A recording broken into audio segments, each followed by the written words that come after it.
2부 고민 상담소인데, 저희 브런치 연재를 하고 있잖아요. 나는이 카카오 브런치에 연재를 하고 있는데, 그 글 중에서 오늘의 좀 테마와 어울린다 싶은 글을 발췌해서 소개하고자 합니다. 나래님께서 작성해주신 글을 저희가 나는이 대신 업로드한 브런치 글인데 전문이 궁금하신 분은 카카오 브런치 나는을 치셔서 전문을 읽으시면 좋을 것 같습니다.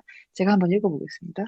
동생 이름 옆에 지적 장애라고 쓰여 있던 것을 엄마가 병원에 실수라고 말했기 때문에 후에 동생에게 장애가 있다는 사실을 완전히 인지했을 때 그래, 엄마는 동생의 장애를 이야기하고 싶어 하지 않는구나.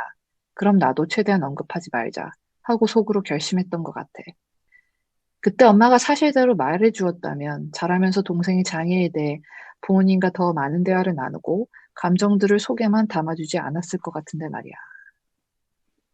음. 의 부분입니다. 네, 좀, 이 글을 제가 조금 더 설명을 해드리자면, 나래님이 어린 자신에게 그 편지를 쓰는 형식으로 에세이가 쓰여져 있는데요. 한 네. 7살 정도의 나래님이 엄마랑 동생이랑 같이 병원에 갔었는데, 동생 이름 옆에 지적장애라고 쓰여 있었대요. 음, 그런데 어머니에게 엄마 지적장애가 뭐야? 저게 왜 동생 이름 옆에 쓰여 있어? 라고 얘기를 했는데 어머니께서 저거는 병원이 잘못 적은 거야. 라고 이야기를 하셨대요. 그런데 음, 여러분들도 모두 아시겠지만 아무리 어려도 느끼잖아요. 뭔가 그렇죠. 이상하다. 엄마가 거짓말을 하고 엄마, 있다. 예, 음, 엄마가 좀 잘못 쓰여 있다고 얘기는 하지만 저건 뭔가 이상하다라고 음, 느끼는데 이제 나중에 알고 보니 지적장애라는 게 동생에게 있는 장애의 이름이었고 근데 엄마는 나에게 거짓말을 했었기 때문에 아, 나는 이 장애에 대해서 이야기를 하면 안 되는구나 라고 나래님이 성인이 될 때까지 그렇게 인식을 하고 살아왔던 거예요. 저희 그 나는 프로그램 중에 이처바움이 과제 중에 하나였거든요. 이게 이처바움이 과제 중에 워러바움이죠. 워러바움이의 과제 중에 마지막에 잘 편지를 쓰는 부분에서 이게 나온 건데 이게 그때 또 말씀하시더라고요. 정말 첫 번째 내가 동생 장애에 대해서 알게 될 때 부모님의 반응이 자신이 그 장애에 대해서 가지게 되는 태도를 거의 결정하는 것 같다라는 얘기를 그때 했던 것 같은데 그 세션에서 네. 완벽히 동의하고 저희 책에서도 그런 얘기가 나오죠. 이 부모님이 동생의 장애에 대해서 어떻게 반응하시는지 내가 보는 그 처음 경험이 굉장히 앞으로도 나의 삶의 태도를 좌지우지한다는 얘기를 그때도 책에서도 쓰여 있었던 것 같은데요. 어떠세요? 이거 같이 한번 다시 읽어보니까 어떤 느낌이 드세요? 말씀해 주셨던 거에 진짜 많이 공감을 해요. 그러니까 부모님이 그 장애에 대한 태도를 어떻게 하느냐에 따라 자녀가 아, 그걸 그대로 답습하게 되는 것 같아요. 그쵸, 아무래도. 네. 그런데 만약에 부모가 장애를 숨기려고 한다 하면은 음, 자녀 역시 외부에 내 장애 형제의 존재를 숨기게 되는데 음, 저는 그런 게 좋지 않다고 생각을 하는 게 그러니까 장애 형제도 어떤 그러니까 내가 비장애 형제라는 게 나의 정체성의 일부잖아요. 근데 내 음, 정체성의 일부를 자꾸 숨기고, 감춰야 되는 걸로 생각을 하게 되면, 그러니까 음, 나는 이걸 밝힌다면 나는 어디에선가 인정을 받을 수 없어라고 나에 대한 부정적인 이미지를 갖게 된다고 생각을 하거든요. 맞아요.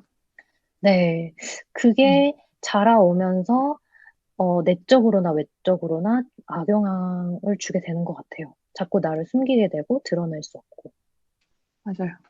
근데 저는 여기에서 조금 덧붙이고 싶은 게 은하님 말씀에 너무 동감하고 대신 이해는 저는 완벽히 이해는 돼요. 특히 저는 소직 형제였으니까 오빠에 대해서 알 때 그 숨겨라 이런 말은 이해가 돼요. 그리고 그 말이 100% 잘못됐다고 생각은 안 들거든. 숨기는 게 맞을 때가 더 많기 때문에 숨긴다기보다도 그 말을 안 하는 거죠. 근데 대신 처음에 예를 들어 직접적으로 아기가 물어볼 수 있잖아요. 뭔가 동생에 대해서거나 내 손이 형제가 지금 겪고 있는 상황에 대해서 정말 대놓고 물어보거나 궁금해하는 눈치일 때 부모님이 그때는 그 당사자인 비장의 형제한테 숨길 필요는 없는 것 같아요. 진짜 그거는 그럴 필요는 없지만, 뭐, 플러스로 대신 이 말은 밖에서 할 땐 좀 생각해 보는 것이 좋다. 아니면 너가 정말 친하다고 생각하지 않는 사람한테는 말하지 않는 것이 좋다. 이 정도로 덧붙이는 것까지는 저는 뭐, 그렇게 주의 주고 막 이런 거에 대해 그 양육 방식 자체가 틀렸다고 말하고 싶진 않아요. 근데 음, 처음 설명할 때부터 이렇게, 아, 이건 병원이 잘못 썼다. 절대 그렇지 않다. 뭐, 이런 식으로 말씀하시는 거는 조금 아쉽다. 그것보다는 은하님이 추천하신 대로 오픈을 하시되, 그 다음에 조금 더, 우려가 되시는 부분은 나중에 한 번 더, 얘기를 같이 해보든지 하는 경우가 좋을 것 같다는 생각이 드네요. 말씀하신 거에 저도 동감을 하는 게, 음, 모든 사람에게 뭐 얘기를 할 필요는 없다라는 거는 정말 그쵸. 저도 많이 공감을 해요. 네. 내가 맞아요. 말하고 싶을 때, 맞아요. 말하고 싶은 사람에게만 얘기를 해도 음, 된다라는 거를 음. 또 부모님께서 말씀해 주시면 정말 도움이 될 것 같아요. 그런 말도 듣고 싶었어요, 사실 저도. 음, 그런 식의 말도 듣고 음, 싶었는데, 전 어느 설명도 뭐 마땅하게 들은 적이 없어서, 그렇죠. 그런 말을 해주셨으면 더 좋았을 것 같아요. 더 좋았을 것 같다는 음, 생각이 들어요. 음. 다른 분들은 어떠세요? 다른 아, 분들은 어떤 경험이 있으시거나, 그러면. 그쵸. 저도 그 비슷한 생각인 게 부모님이 이 장애에 대해서 다룰 때 조금이라도 꺼림직하게 하면은 아이들이 다 느끼는 것 같아요. 바로 알아보는 저는 것 같아요. 바로 알아듣는 것 같아요. 그냥 말하지 맞아요, 않아도. 맞아요. 어, 어떻다, 어떻다, 저떻다, 막 이렇게 얘기를 아예 안 했었거든요. 저희 집에서는. 그 동생에게 장애가 있다, 이런 얘기를 제가 어릴 때는 아예 안 했었는데, 제가 그냥 이런 가정이 더 많으실 눈치코치로, 거예요. 어, 위화감을 느끼는 거죠. 사실 동생이 뭐 신경정신과 가서 뭐 놀이치료 받고 이러는 거를 어떻게 모르겠어요. 내가 맨날 따라가가지고 그 음. 대기실에서 만화책 보고 그랬는데. 그 에피소드 근데 생각나네요. 엘리베이터에서. 맞아. 그거 제가 책에서도 썼고 여기저기서 얘기했는데, 그러니까 그 동생이랑 같이 엘리베이터를 탔는데 동생이 막 엘리베이터 버튼 가지고 장난을 하고 있었어요. 같이 탄 아주머니가 이제 막 너 그 버튼 가지고 장난하지 말라고 막 동생을 혼냈는데, 제가 그 아주머니한테 이렇게 동생을 변호하고 싶은데 변호할 말이 없어서 얘는 신경정신과 다닌단 말이에요. 이랬단 말이에요.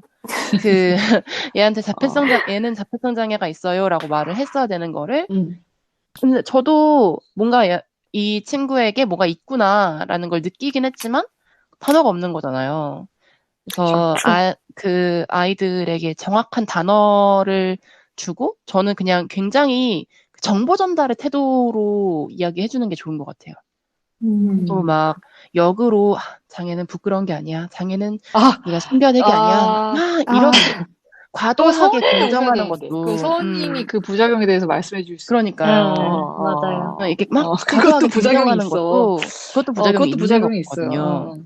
맞아요. 그래서 그냥 그 장애의 명칭, 그리고 어떤 것인지, 음, 음. 그래서 당신의 형제에게 어떤 행동을 할 수도 있다. 당신의 형제가 이런 행동을 하는 건 그런 이유가 있다. 이런 정보를 전달해주는 차원의 대화들이 좀 필요한 것 같아요. 그 태도가 왜 어, 중요하냐면, 그때 이제 이 아이는 이해할 수 없으니까 이 아이에 맞는 언어로 말해줘야지. 그때부터 이제 느끼해지는 거거든요. 부작용 생기고.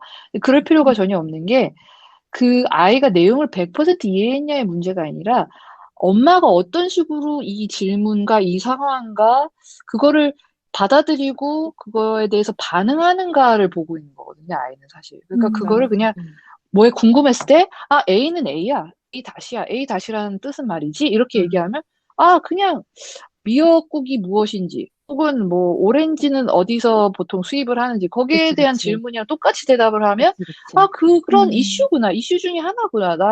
나의 삶에 필요한 정보 중에 하나구나. 내가 알아둬야 되는 것들 중 하나구나. 내 가족에 대한 정보 중에 하나구나. 이렇게 받아들이는 그런, 맞아, 뭐라고 할까요? 맞아요. 그런 객관적인 태도랄까? 그런 게 음, 중요한 거거든요, 사실상. 그러니까 너무 얘가 지금 모든 걸 이해했냐, 안 했냐 여부보다는 내가 거기에 대해서 어떻게 대응하고 있는지를 보여주시는 거에 좀 포인트를 맞아요. 맞추시면 더 마음 편해지시지 않을까. 그런 생각이 그, 드네요. 저희한테 이 부모님들이 많이 물어보는 것 중에 하나잖아요. 그렇죠. 이 비장의 자녀에게 장애 음, 자녀의 장애를 어떻게 설명하면 좋을까요? 라고 많이 음, 물어보시는데, 저희가 이렇게 말씀드리면 진짜, 근데 애가 음, 알아들을지 모르겠다. 음. 음, 이런 질문, 이렇게 그 말씀들을 다음에 많이 하시죠. 생략된 말이 있어요. 굳이 내가 말을 해야 돼? 어차피 못 알아듣는데. 라는 생략된 그러니까. 문장이 있어요. 그런 질문에는 사실. 그냥 음, 엄마 사과가 영어로 뭐야? 사과는 애플이야. 이런 정도의 음, 톤이어도 음, 괜찮으니까 그냥 음. 정확한 정보를 전달해줘야 한다. 그리고 좀 맞아요. 최대한 뉴트럴한 톤으로, 최대한 맞아요. 중립적인 톤으로 말을 해주는 게 좀 중요한 것 같아요. 그런 것 같아요. 저도 공감을 하는 게 이 장애에 대해서 설명을 하면서 장애는 부끄러운 게 아니야 라고 절대 이야기하지 마셨으면 좋겠어요. 왜냐하면 느끼해지는 게요. 네, 이제 보통 초등학생 시기에 이 장애가 무엇인지 궁금해지잖아요. 그리고 그쵸. 더불어서 또래의 관계가 굉장히 중요한 시기에서 내 형제에게 장애가 있다는 건 이미 부끄러움이 생긴 시기거든요. 이미 그렇죠. 부끄러움이 생긴 시기에서 지금 너는 부끄러움을 느끼고 있다면 네가 그럼 그건 아주 잘못된 거고 너는 나쁜 아이야 라는 죄책감을 시그널로 심어줄 수가 받아들여지죠. 있어요. 음, 네, 부모님 내가 이 의도하지 형제의 장애, 않으셨더라도, 부모님이 의도하신 건 아니겠죠. 잘 모르시니까.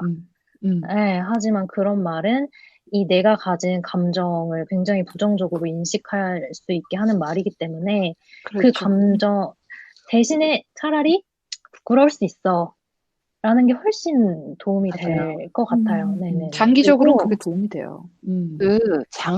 장애는 부끄러운 게 아니야라는 말 자체가 좀 이상한 게, 그러니까 장애는 부끄러운 거다라는 전제가 있는 거잖아요, 일단. 근데 음, 사람들은 음, 사람들이 장애를 부끄러운 거라고 생각해. 근데 사실은 장애는 부끄러운 게 아니야. 라는 두 개의 뜻으로 이루어진 문장이어서, 그래서 음, 그 말을 하면서 사실은 그러니까 다른 사람들은 이게 부끄러운 거라고 생각해. 라는 그 톤도 같이 전달하는 거거든요. 음, 장애는 음, 부끄러운 게 음. 아니야. 라고 이야기할 때. 맞아요. 이게 전혀 음, 뭔가 사실 전달이 아니라 거기에 담겨 있는 가치관까지 같이 전달이 되는 거예요. 그러면 원래는 그렇죠. 부끄러운 건데 난 부끄러워하면 안 되는구나. 이렇게 받아들여질 수도 있거든요. 그렇죠. 음, 프레임을 받아들이는 거죠. 프레임을 짜는 거죠. 음, 음, 이게 음. 옳은 것이라는 프레임을 알려드리는 게 상당히 부담스럽다. 그건 아이들한테는 부담스럽고 이미 이런 거 저런 거 궁금했을 때는 아이들도 자신만의 사회생활을 시작한 이후라서 무엇이 수치인지 무엇이 부끄러움인지 무엇이 쪽팔린 것인지 다 알거든요. 그러니까 맞아요. 더 여러 가지 설명을 하면은 오히려 득보다 실이 있을 수 있다라는 점을 음, 강조해드리고 싶네요. 음. 음, 이 모든 것은 다 저희의 경험에서 나온 이야기입니다. 그렇죠. 100% 실화. 음, 그렇죠. 이제 사리고 있는 거죠. 실화들이 더 많은데 지금 굉장히 다들 어, 예쁜 말 고운 말 하고 계시는 거죠. 어, 맞아요. 진아님이 네. 부끄러워할 일일지 아닌지보다는 결국 부모의 태도로 알게 되는 것 같아요. 그쵸? 그렇죠. 말보다는 음. 결국 음, 태도가 주는 그 의미가 있으니까. 그렇죠. 아이들이 그거를 바로 알아봅니다. 아무리 어려도. 맞아. 그게 그냥 엄청나게 부모님을 바라보고 있거든요. 아이들이. 아이들의 세계에서 부모님이 매우 매우 거대한 존재라서 부모님이 어떻게 반응하시는지를 굉장히 보고 있어요. 그렇기 때문에 그 부분이 아이한테 아주 크게 작용한다는 점. 맞아요. 또 부모의 예상과 준비보다 이제 비장의 형제들이 이미 벌써 다 알고 있죠. 왜냐면은 맞아요. 그쵸. 또래니까 부모는 어른 입장이지만 나는 내 형제랑 또래니까 당연히 뭔가 이상한데? 뭔가 뭐 있는데? 이런 거를 다 느끼게 되죠. 그렇죠. 이렇게 아이가 만약에 직접적으로 저기 근데 땡땡이 어디가 아픈 거야라고 물으면 사실 재확인하려 묻는 거죠. 정말 궁금해서 묻는 게 아니라. 나는 맞아. 나만의 그게 있는데, 내 생각이 이미 답변이 있는데, 그게 맞는지 아닌지 대답해봐라는 거죠, 사실. 어, 말해봐. 나는 내 의심이 있는데, 그거 한번 말해봐. 이런 얘기인 거죠. 그렇게 대놓고 묻는다는 거는. 정말 궁금할 때 묻는 친구들보다는 이미 잘 알고 있는 경우가 훨씬 많죠. 다음 테마로 좀 넘어가 보고 싶은데요. 그래서 오늘 아까 방금 읽었던 나래님의 브런치 글 중에 발췌되었던 부분에 대해서 조금 얘기를 나눠봤는데, 이제 여기에 대해서는 얘기는 좀 많이 했지만, 결국 이게 부모님의 약간 책임으로 다 돌리는 것 같아서, 음, 좀 다른 시각으로 좀 얘기해 볼 수 없을까라는 생각이 드네요. 부모님이 네. 어떻게 설명해 주면 좋을까도 충분히 말했지만, 음, 한번 다른 쪽으로도 생각해보면 좋을 것 같아요. 잘 비장의 형제 중심으로 내가 어떤 음. 말을 어, 듣고 싶었는지. 그냥 이론적으로 왜 저는 약간 왜 이론적으로 왜 이 장애가 그러니까 저의 장애 형제가 가진 장애가 왜 발생했으며 아하, 그러니까 책임 소재를 그러니까 뭐 부끄러워할 게 아니야. 원래 이렇게 태어났어가 아니라 그러니까 이렇기 때문에 이런 장애가 생겼고 그래서 이런 장애를 가지고 태어난 것뿐이다. 약간 이런 거를 원했었거든요. 근데 네, 저는 그걸 학교에 가서 배웠어요. 그러니까 과학책에 그쵸. 나오니까 아까 과학책에 말한 얘기랑 나오니까 약간 연결이 되네요. 그쵸? 네, 객관적인 약간 연결이 되는 얘기라서 정보를, 조금 이걸 얘기를 어. 해야 되나 약간 아니, 망설이는 아니요. 것 같긴 한데 그 부분이 역시 아쉬우셨군요. 네, 저도 역시 조금 그러니까 근본적인 원인을 그러니까 맞아요. 뭐 뭐 발달 장애의 경우 아직 명확하게 밝혀지지 않았다고 하지만 뭐 뇌에 문제가 있어서 발달 장애가 있다. 이런 식으로 설명을 해준다던가 저는 좀 그러니까 어렸어서 그랬는지 아니면은 그러니까 얘기를 그런 쪽으로는 잘 안 해주셨던 것 같아요. 그냥 원래 이렇게 네. 태어났어. 그러니까 이런 식으로만 얘기를 해주시니까 저는 함축적으로. 그쵸. 네. 함축적으로 원래 이렇게 굉장히 태어났고 함축적으로. 이렇다. 그러니까 음, 그렇기 때문에 너와는 다르다. 그냥 이 음, 정도까지만 얘기를 해주셨기 때문에 맞아요. 저는 그게 왜 다른 거고 왜 어느 부분에서 어떻기 때문에 나와 다르다고 하는 것인지 좀 그러니까 이론적인 설명을 저는 원했던 것 저도 같아요. 너무 이건 아쉬운 게, 이게 대학 가서나 네네 배우는 경우가 진짜 많고, 대학도 이 관련된 맞아요. 그 수업 안 들으면 몰라요, 영원히. 근데 맞아요, 저는 맞아요. 너무 아쉬운 게, 이렇게 아까 통계를 보여드렸다시피 정말 내 주변에 많고, 그리고 특수교육이 그 복지가 늘어나면서 같은 학교에 특수교육을 받는 친구들도 분명 눈으로 보는 일이 정말 더 늘어날 텐데, 맞아요. 왜 정규 교육 속에서 이런 거에 대한 시간이 좀 없을까? 이런 걸 설명을 좀 해주면 좋을 것 같은데, 여러 가지 스펙트럼에 대해서. 그런 면이 저는 아쉬움이 남아요. 그런 거 충분히, 어, 다뤄도 정말 좋을 것 같은데, 정말 사회에 대한 이해, 음, 뭐, 가정 수업에 음, 들어가도 되고, 뭐, 사회에 들어가도 맞아요. 되고, 뭐, 보건에 들어가도 되고, 여러 가지, 아니면은 정말 성교육처럼 그냥 뭐, 분기에 한 번이라도, 그렇게 조금 얘기하면 좋을 것 같아요. 이렇게 저기 10대 때도 초등학교, 중학교, 고등학교 친구들도 이런 얘기 좀 음. 들어보면 굉장히 도움이 되지 않을까라는 생각이 드네요. 저는 맞아요. 학교 맞아요. 이야기해서 음, 생각났는데, 음, 우리가 반에, 요즘도 그런지 네, 모르겠네요. 요즘도 그런가? 저 초등학교 때는 네, 이제 특수학급이 따로 있었잖아요. 특수반이 따로 있잖아요. 네. 그리고 특수학급에 이제 다니는 장애를 가진 어린이들이 다른 비장애 어린이들이랑 같은 반이 되어서 생활을 하는데 이제 반 안에서 특수반이네가 되게 많이 차별을 받고 놀림을 받고 아니면 아예 없는 사람 취급당하고 이런 경우가 되게 많잖아요. 저는 더 심한 거 봤어요. 저는 음. 제가 잠깐 한국에서 다녔을 때 길진 않습니다만 제가 초등학교 한국에서 다닌 게 정말 제가 잊혀지지 않는 게 굉장히 또 경쟁인 친구였어요. 모든 걸 거의 다 같이 수업을 듣는 친구였는데 갑자기 제 짝꿍이었던 남자아이가 여자아이였어요. 이 친구 여아구였는데 선생님이 살짝 안 볼 때 쉬는 시간인가요? 여튼 좀 사람들이 웅성웅성 거리고 있는 시간이었는데 바지에 손을 넣는 거예요. 어머. 어머. 근데 애들이 어리니까 이게 제가 저학년이었던 것 같아요. 잘 기억이 안 나네요. 제가 한국에 있을 때 한 2, 3학년이었을 거예요. 근데 2학년인가 3학년. 여튼 그때 바지에 손을 넣는 거예요. 근데 저는 너무 충격적이어서 완전 슬로우 모션처럼 그게 전부 기억나거든요. 그게 기억이 나는데 아이들이 굉장히 많았어요. 으슥한 것도 아니고 막 아이들이 많고 근데 아무도 그냥 그걸 쳐다보고 있더라고 주변 애들이. 세상에. 저 그때 너무 화가 나가지고 제 기억 속에는 이제 크레파스 통을 이렇게 머리에 던져버렸거든요.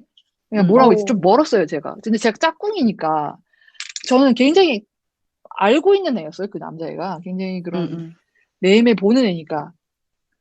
근데 그냥 바로 저 어떤 말도 안 나오더라고요. 그냥 그 행동을 멈추고 뭔가 저도 어려서 몰랐는데 그 행동이 너무 보기 싫은 거예요. 너무 그만두게 하고 싶고.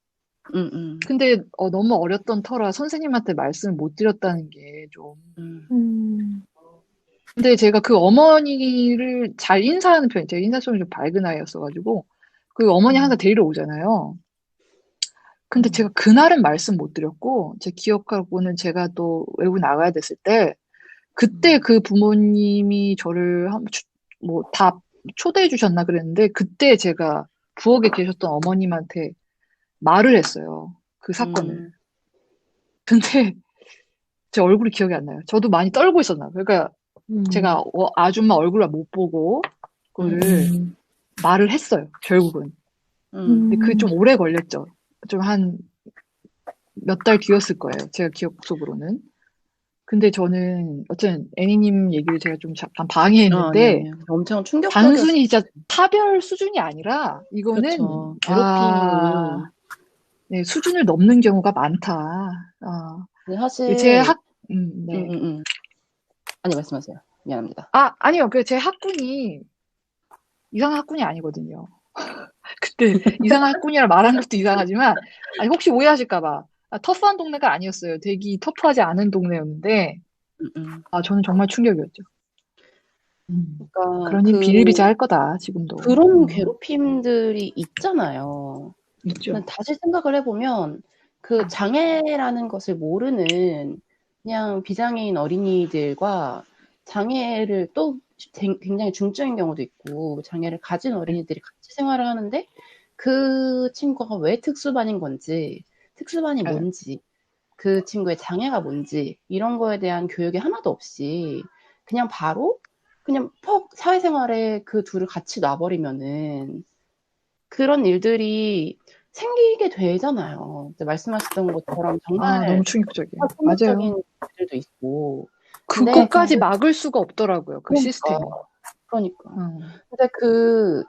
근데 사실 그 상황에 있던 설 PD님도 그랬지만 특수한 아이들이 괴롭힘을 당하는 모습을 비장애 형제인 우리들이 본단 말이에요. 그러면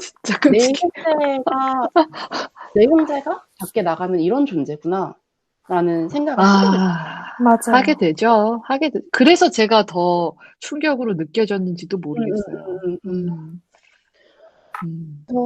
정말 어릴 때부터 그런 통합 교육을 할 수 있는 기회들이 있으니까 그때부터 다른 이제 비장애 형제가 아닌 이제 어린이들도 장애에 대해서 충분한 교육을 받는다면은 그런 트라우마로 남을 것 같은 일들은 좀 적어지지 않을까 맞아요. 하는 생각 드네요. 아니, 너무 제가 충격적이야. 너무 충격적인 에피소드를 말해가지고 애니님이 말하던 말을 말씀을 다 아니, 못 아니, 끝내고 그냥 아니. 어 아니, 그냥 그런데 충격적인 지금 말씀해주신 게 전혀 흔하지 않은 케이스가 아닌 게, 저희 호러. 북클럽에서도 비슷한 네. 경험을 공유를 해주셨었어요. 아 그러니까, 그렇군요. 네, 학급 안에 있던 그 발달장애, 그 학생에 대한 좀 성적인 학대가 다른 친구로부터 있었고, 그런데 그게 학교에서 제대로 교육 같은 게 이루어지지 않았고, 근데 나는 거기에 대해서 제대로 대응을 할 수 없는 방관자였어서 거기에 대한 죄책감을 아직도 가지고 있다고. 그 제가 더 충격적이었던 거는 그 넣은 제 짝꿍은 걔도 진짜 뭐 할 말이 많지만 서 있는 애들은 뭐였냐 이거죠.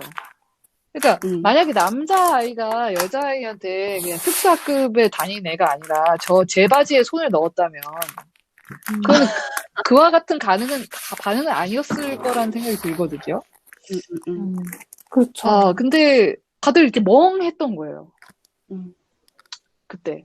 그러니까 그게 저 기억이 나요. 저는 그냥 그걸 보면서 서 있던 애들이 그 상황이 그냥 슬로우 모션처럼 저한테는 깊게 뇌리에 박혀 있는데 그거를 막을 수 있는 시스템은 감시보다도 이렇게 공개적으로 여러 가지 우리 정신적 장애 스펙트럼에 대해서 얘기해보고 또 이해를 가지는 그런 것밖에 사실상 없지 않나라는 생각이 드네요. 진아님께서 예전에 강풀 씨가 바보라는 웹툰이 히트를 친 적이 있어요. 첫 장면 첫 문구가 이런 식으로 시작했었죠. 어린 시절 어느 동네에나 하나쯤 있었던 바보. 아무 짓도 안 하고 서 있기만 해도 아이들은 바보를 피했었다. 20년이 지났지만 풍납동엔 아직도 바보가 살 것만 같았다. 정겨웠다. 아니, 아이들이 바보를 피했는데 그게 왜 정겨워요? 이 그죠, 논리적으로 약간, 모순된 문장이야. 아직도 네 바보가 가지 살 것 센텐스밖에 같은, 없는데, 아직도 바보가 살 것 같아서 정겨웠다. 뭐 이게 대체 어느 논리적으로 옳지 않은 문장의 전개야. 그래서 진아님께서는 그 동네 바보가 바로 내 오빠인데, 사람들은 이걸 무슨 과거, 약간 문장에 생략이 있대요. 약간은 강풀님에 대한, 변호, 약간의 변호. 그쵸. 문장이 생략됐다. 근데 그 동네 바보가 여튼 진아님한테는 자기 오빠신데, 사람들은 이걸 무슨 과거 추억 미담처럼 얘기하는 것 같아서 불쾌하고 상처였던 기억이 나요. 장애인 역할에 대한 스테레오타입 얘기도 밤새 할 수 있겠지만요. 그렇죠? 근데 진아님 한 번 더 추가로 생략이 됐지만 문장이 생략이 됐지만 그래도 불쾌하고 상처였던 건 마찬가지시다라고 마무리를 지어주셨네요. 그렇죠. 정겹다는 거는 그 객관화를 떠나서 아예 나와는 완전히 그냥 상관없는 사람. 내가 사는 사회와는 전혀 살고 있지 않는 사람. 그런 거라는 거죠. 이제 달고나 같은 거죠. 달고나 같은 거죠. 달고나 파는 사람 있으면 정겹고 그런 것처럼 내가 더 이상 사 먹지 않는 불량식품을 추억하듯이 바보를 추억하는 그런 뉘앙스로 들리는데 저희한테는 추억하는 대상은 아니거든요. 같이 사는 대상이지. 추억하는 대상이 아니니까. 이게 이 주제에 대해서는 정말 끝이 없네요. 할 얘기가. 더 하고 우리 싶은데. 다음에 이 미디어 이야기를 한 회를 하죠. 네. 그 미디어가 다루는 방식에 대해서 저희가 할 말이 많고 유튜브에 걸맞는 자극적인 제목으로 잘 나오지 않을까라는 생각이 언뜻 드는데요. 오늘도 조금 무거운 얘기로 결국은 간 것 같아요. 그렇지만 어쩔 수 없어요. 모두가 다 모든 비장의 형제들이 공감하실 만한 주제였다고 생각이 듭니다.